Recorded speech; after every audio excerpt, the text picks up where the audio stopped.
Assalamualaikum warahmatullahi wabarakatuh. Salam sejahtera. Puji syukur kita panjatkan kehadirat Allah Subhanahu wa taala yang telah memberikan kita rahmat hidayah ya, sehingga kita berkumpul kembali dalam pembelajaran terkait dengan pendidikan kewarganegaraan. Nah, pada pertemuan kali ini kita sudah masuk pada pertemuan ke-9, topik ke-7 terkait dengan bagaimana yang dimaksud dengan wawasan Nusantara atau geopolitik Indonesia. Ya. Jadi kita tahu bersama bahwa setiap bangsa mendapatkan anugerah Tuhan berupa alam dengan segala isinya yang berbeda antara satu wilayah dengan wilayah lain. Ya, kesadaran-kesadaran seperti inilah yang patut kita syukuri, ya, karena kita diberikan akal, budi, ya, untuk bisa menilai, untuk bisa fikir, ya, sebagaimana yang Allah sudah sebutkan Quran bahwa kita diberikan akal supaya kita bisa membaca Iqra Bismillahirrahmanirrahim halak, ya. Sehingga kita senantiasa itu harus mengembangkan hubungan yang baik antara lingkungan kita, habluminanas kita, kemudian dengan habluminallah kita tentunya, hubungan dengan pencipta kita. Kesadaran-kesadaran ini harus dibangun, ya, untuk menciptakan suatu potensi bisa memberdayakan alam itu sendiri dan bagaimana kita menghargai, ya, pemberian Allah Subhanahu wa taala. Oke. Baik, dalam topik kali ini, ya, kita akan membahas terkait dengan apa yang dimaksud geopolitik. Nah, jadi saudara sekalian, ya, geopolitik itu adalah suatu ilmu yang mempelajari hubungan antara geografi dan politik dan kekuasaan. Jadi ada hubungan keterkaitan yang sangat lekat antara geografi tempat kita tinggal, ya, politik, ya, cara kita bersosialisasi di dalam masyarakat, dan kekuasaan yang terjadi di wilayah tersebut. Bagaimana aspek-aspek geografi itu sebenarnya sangat mempengaruhi kebijakan-kebijakan politik suatu negara. Ya. Kita bisa lihat pendapatnya Frederick Ratzel, Rudolf Gelderland, Karl Haushofer, dan Halford McCander. Ya. Hingga Nicholas J. Speckman ini juga masing-masing menawarkan perspektif-perspektif yang unik terkait dengan hubungan antara wilayah, ruang hidup, kekuatan, stabilitas, dan pertumbuhan negara. Ya. Oke, mari kita bedah. Ya. Jadi kita tahu bahwa Indonesia ini, saudara sekalian, merupakan suatu lokasi yang sangat strategis. Ya. Itu dibuktikan bahwa Indonesia berada di tengah-tengah, di mana ada Samudra Pasifik, Samudra Atlantik, ya. Ada benua Asia, ada benua Australia, ya.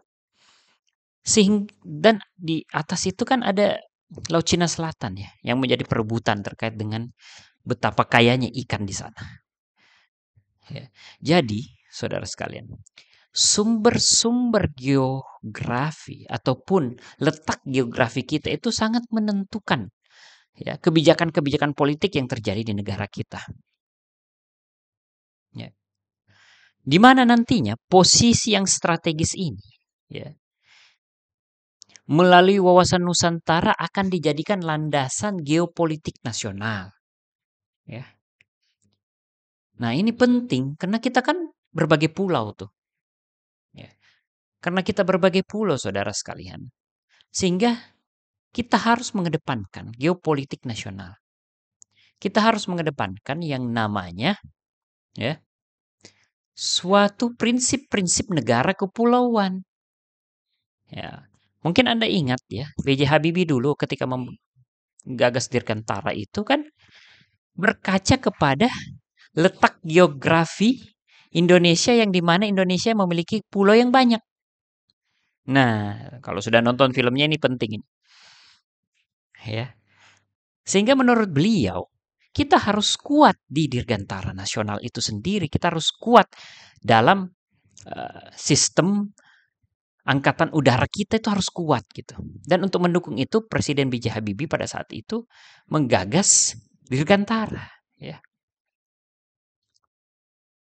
menekankan pentingnya menjaga keutuhan wilayah, keberagaman sosial budaya, serta mempertahankan kedaulatan Indonesia. Ya itu, kenapa kita harus mempertahankannya? Karena dari dalam saja, tantangan internal kita saja itu sangat banyak. Ya. Baik itu kesenjangan antara si miskin dan si kaya dalam lingkup ekonomi. Ya. Baik itu kesenjangan antara keinginan pemerintah dalam bentuk legislasi, peraturan dengan keinginan rakyat itu berseberangan kadang. Jadi sangat riskan, sepertinya ancaman-ancaman disintegrasi yang bersumber dari internal kita sendiri, wilayah kita sendiri. Nah, berbeda dengan tantangan eksternal berupa persaingan global. Nah, kita tidak akan bisa menghadapi tantangan berupa persaingan global apabila terjadi disintegrasi di dalam wilayah kita sendiri. Nah, penting sekali geopolitik itu ya. Oke, baik. Capaian pembelajaran yang kita mau itu tadi pengantar kita ya. Capaian pembelajaran itu pada hari ini adalah mahasiswa mampu merumuskan wawasan Nusantara sebagai geopolitik Indonesia. Kemudian, capaian pembelajaran kita adalah bagaimana wawasan Nusantara itu mampu dirumuskan ya sebagai suatu geopolitik Indonesia. Oleh karena itu banyak pemahaman sebagai suatu konsep dasar yang harus kita cermati. Ya, yang pertama adalah pemahaman dari tadi yang saya sudah sebutkan, Frederick Russell, Rudolf Kejelen, ya, Karl Haushofer, ya, Halford, Mackinder, dan tokoh-tokoh lain. Ya. Analisis wawasan Nusantara itu harus jelas. Kita harus pelajari wawasan Nusantara bagaimana menjadi suatu landasan kebijakan-kebijakan politik, ekonomi, dan sosial di Indonesia. Identifikasi bagaimana nilai-nilai Pancasila terintegrasi dalam konsep geopolitik Indonesia. Oke. Kemudian ada beberapa cara mengerjakan tugas juga sudah diberikan di sini. Ya, oke. Baik. Tadi saya sudah sebutkan ya, ada beberapa teori-teori geopolitik. Nah, teori geopolitik salah satunya yang digagas oleh Frederick Russell ya, di mana berpendapat bahwa negara itu merupakan suatu organisme yang hidup. Nah, ini ya. Negara itu identik dengan ruang yang ditempati oleh sekelompok masyarakat ataupun bangsa. Pertumbuhan negara itu mirip dengan pertumbuhan organisme yang hidup itu tadi. Memerlukan ruangan yang hidup, memerlukan komunitas, ya, atau kita bilang Lebensraum, agar dia bisa tumbuh dan berkembang. Ya. Semakin luas, ya, semakin luas komunitas itu, maka semakin luas pula ya kesempatan mereka untuk berkembang, semakin luas juga kesempatan mereka untuk bertahan hidup. Ya. Setelah mereka berkembang, bertahan hidup, mereka dapat menjadi suatu organisme yang kuat dan maju. Oleh karena itu, jika ingin tetap hidup suatu organisme, yaitu negara itu tadi, ya, maka kita mengenal adanya ekspansi perluasan wilayah sebagai ruang hidup. Ya, ini Perang Dunia Pertama, Perang Dunia Kedua terjadi karena adanya keinginan untuk beberapa negara untuk mengekspansi negaranya. Ya, itu. Teori ini dikenal sebagai teori organisme atau teori biologis. Ya, jadi jangan salah ya.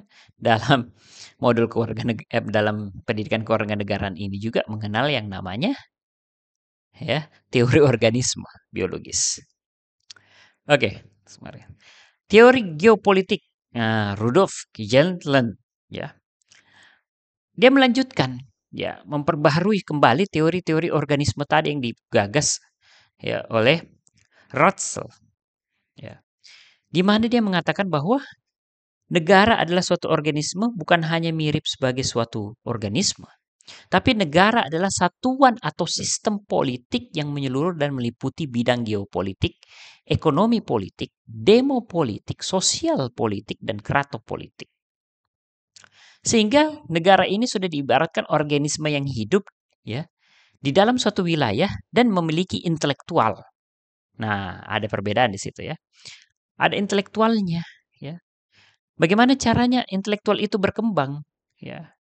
Dia harus mengekspansi, sama-sama mengekspansi. Ya. Paham ekspansionisme ini berkembang ya begitu luas pada Perang Dunia Pertama dan Perang Dunia Ketiga ya. Kayak Nazi ingin mengekspansi dirinya, ya, mengatakan bahwa pada saat itu ya, Rudolf Hitler mengatakan bahwa dia merupakan suatu ya manusia yang berkembang hebat sehingga memerlukan ekspansi wilayah yang lebih besar ya. Sehingga Adolf Hitler mengatakan bahwa eh, pemahaman-pemahamannya, paradigmanya dalam melihat dunia itu, saudara sekalian, merupakan paradigma yang benar dan harus diadaptasi oleh semua negara. Ya, ini narsisme ini ya. Baik. Kemudian, batas negara bersifat sementara karena bisa diperluas. Oke, silahkan asal tidak menjajah. Itu berbeda ya. Occupied negara lain dengan cara menjajah. Ya, mereka memandang pertumbuhan negara mirip dengan pertumbuhan organisme. Ya. Negara memerlukan ruang hidup, Lebensraum, serta mengenal proses lahir, tumbuh, mempertahankan kehidupan, menyusut, dan akhirnya mati. Ya.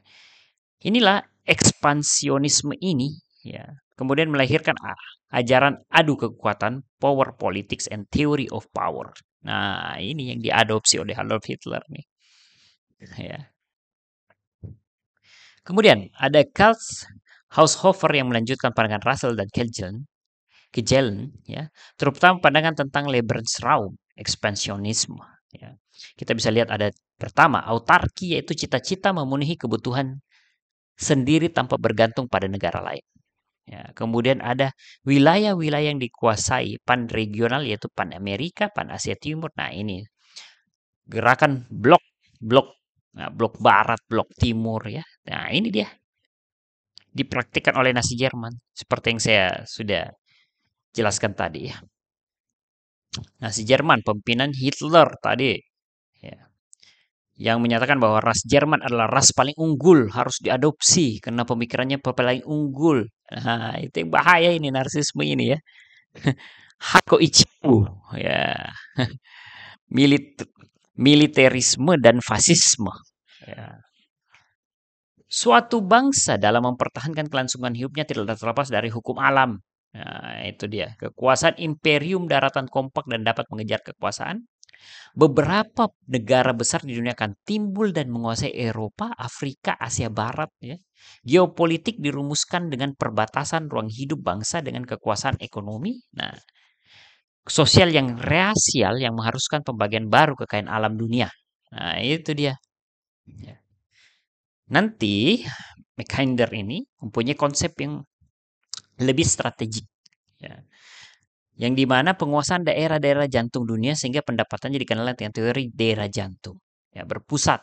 Barang siapa yang menguasai beberapa daerah itu yang dianggap ya ada beberapa daerah di dunia ini yang dianggap sangat strategis ya. Contohnya misalnya Eropa, Asia, Afrika, Rusia ya. Maka dia menguasai dunia. Nah, itu. Kemudian ada teori geopolitik Alfred Thayer Mahan ya. Konsepsi geopolitik dengan memperhatikan perlunya memanfaatkan serta mempertahankan sumber daya laut, nah, termasuk akses laut. Nah, ini ya. Akses-akses laut secara maritim itu harus bisa dipertahankan sehingga bisa membangun suatu kekuatan maritim, ya. Kekuatan di laut. Karena ya 80% negara wilayah kita itu ya adalah wilayah laut, ya. Sehingga ya, berbeda dengan konsepnya tadi Halford Mackinder. Konsep Alfred Thayer Mahan ini mengatakan bahwa siapapun yang menguasai wilayah laut, dia menguasai dunia. Nah, kemudian ada teori Giulio Doucet, William Mitchell, Saversky, dan CVC Fuller. Ya. Pendapat lain dibandingkan dengan cara pendahulunya. Keduanya melihat kekuatan dirgantara lebih berperang dalam memenangkan peperangan melawan musuh. Wah, udara ya, lebih menguntungkan sebab angkatan udara memungkinkan beroperasi sendiri tanpa dibantu oleh angkatan lainnya. Nah, ini ya. Jadi wilayah laut, wilayah darat dan wilayah udara. Ya, kalau wilayah udara jelas ya, tidak ada yang bisa menahan kalau di wilayah udara. Ya, kalau wilayah laut kan masih ada daratan, tapi kalau di udara kan terbuka, bebas. Ya. Teori geopolitik Nicholas J. Spikman, ya, terkenal kan teori daerah batas. Dalam teorinya membagi dunia dalam 4 wilayah. Pivot area, tadi wilayah jantung. Kemudian Oxford Continental Land mencakup benua Eropa sampai Asia. Kemudian Oceanic Belt, nah ini yang bisa kita kenal biasa mencakup wilayah pulau di luar Eropa, ya Asia dan Afrika Selatan, nah, Arab Saudi dan sebagainya. New World mencakup wilayah Amerika. Oke, jadi Amerika ini kan terakhir ditemukan nih, jadi dianggap sebagai wilayah baru, New World, ya. Oke. Wawasan Nusantara sebagai geopolitik Indonesia wilayah sebagai ruang hidup. Jadi seperti yang kita sudah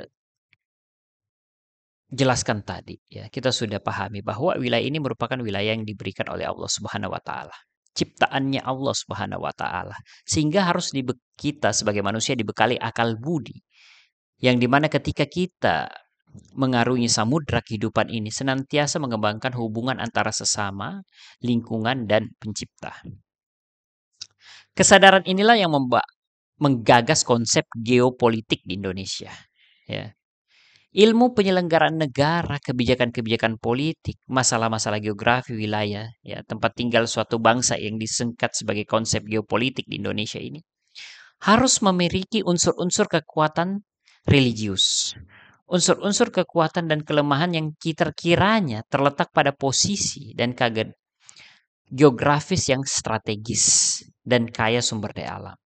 Sementara kelemahan itu sendiri berwujud pada wujud kepulauan keanekaragaman masyarakat yang akan menjadi kelebihan kita sebenarnya.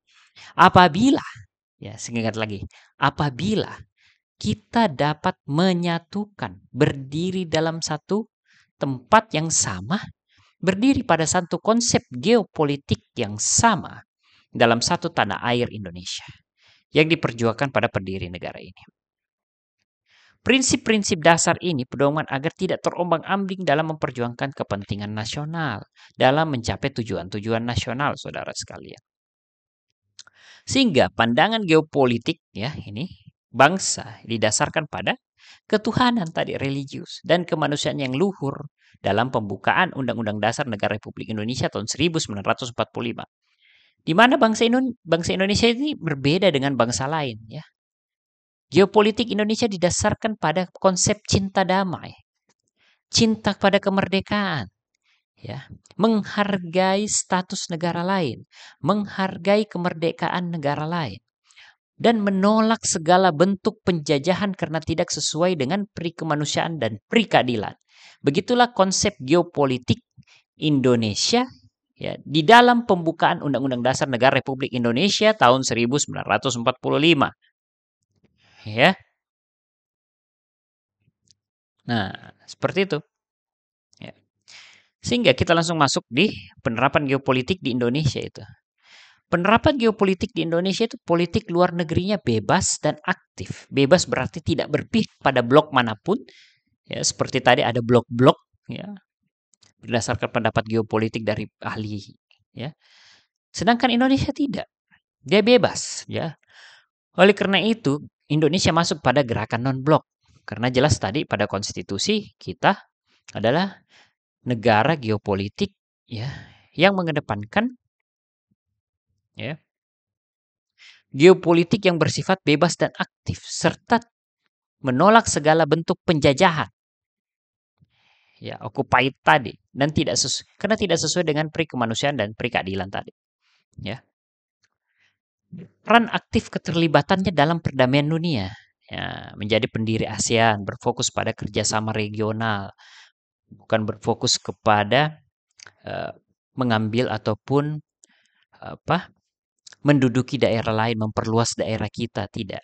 Tapi kita berkontribusi dalam mewujudkan kedamaian dunia. Kontribusi dalam perdamaian dunia, Indonesia aktif mengirimkan pasukan perdamaian PBB seperti di Libanon dan Sudan, ya. Konflik maritimnya seperti menjadi mediator sengketa Laut Cina Selatan dalam stabilitas kawasan. Indonesia juga menghadapi tantangan geopolitik kompleks dan internal, baik eksternal maupun internal. ancaman disintegrasi seperti kemarin konflik di separatisme di Papua, ya, Papua Merdeka, ya, KKB, ya. Persaingan global di kawasan Asia Pasifik melibatkan negara seperti China dan Amerika Serikat, saudara sekalian, dan ancaman cyber dan teknologi. Munculnya peran digital yang dapat mengganggu kedaulatan negara. Untuk menghadapi tantangan ini diperlukan strategi mencakup modernisasi pertahanan, peningkatan diplomasi, serta penguatan pendidikan nasional berbasis wawasan kebangsaan. Jadi, seperti itu letak geopolitik Indonesia dan penerapan geopolitik di Indonesia. Ya, politik di Indonesia itu mengedepankan yang namanya kedamaian. Ya, ya, tidak seperti pendapat-pendapat geopolitik yang lain. Ya, cenderung pada sifatnya rasialisme. Ya, cenderung kepada sifatnya pada organisme yang ingin memperluas, ya, memperluas wilayahnya, ya, occupied negara lain, ya, membutuhkan ruang hidup yang lebih besar karena dia menganggap dirinya adalah suatu ras-ras unggul, ya, tidak seperti itu. Geopolitik Indonesia didasarkan pada kesetaraan, pada konsep religius, ya, yang dimana konsep-konsep itu adalah konsep yang cinta damai, ya, dimana kita menghargai kemerdekaan negara lain dan menolak segala bentuk penjajahan karena tidak sesuai dengan peri kemanusiaan dan peri keadilan. Seperti itu, saudara sekalian, konsep geopolitik kita. Ya, saya harap ini dapat menjadi bahan diskusi kita nantinya ketika kita berada di minggu kelas, ya. Ataupun Anda bisa kita diskusi di media YouTube ini, ya. Silahkan memberikan pertanyaan-pertanyaan, tentunya kritis dan membangun, ya, bukan kritis dan mematikan karakter. Ya. Saya rasa kita semua tahu bahwa kita merupakan suatu entitas religius, ya, yang memiliki daya pikir, ya, memiliki daya intelektual, ya. Kita manfaatkan itu. Kita manfaatkan itu dalam jalan yang betul-betul bermanfaat, benar, ya, berintelektual, ya. Tentunya kita ingin menjadi suatu individu-individu yang bermanfaat bagi sesama, bermanfaat bagi negara ini. Ada konsep-konsep patriotisme kita muncul sehingga kita punya semangat nasionalisme kita, ya. Tetap semangat, saudara sekalian, ya. Banyak sekali tantangan-tantangan disintegrasi, ya, yang sebenarnya ada di negara ini, tetapi sekali lagi, ya, kita membekali diri kita dalam ilmu pengetahuan, ya, tentunya kita membekali diri kita untuk menjadi warga negara yang patriotisme. Wabillahi taufik wal hidayah. Wassalamualaikum warahmatullahi wabarakatuh.